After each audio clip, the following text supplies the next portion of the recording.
Tinutulungan umano ng ilang pulis ang negosyanteng si Charlie Atong Ang sa kanyang pagtatago. Ito'y ayon sa Philippine National Police nitong Lunes, January 19. Inilahad ito ni PNP Public Information Chief Brigadier General Randolph Tuanyo sa mga reporter sa Camp Crame.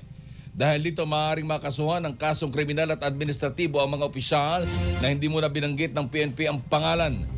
Anya, inutusan na ni Acting PNP Chief Lieutenant General Jose Melencio Nartates Jr. ang Directorate for Investigation and Detective Management o DIDM para habulin ang mga opisyal ng PNP na tumutulong sa pagtatago ni Ang.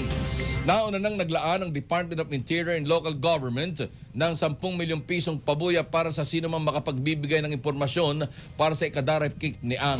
Si Ang kinasuhan ng kidnapping kinasuhan ng kidnapping with homicide kaugnay ng mga nawawalang sabongero. Abante TV.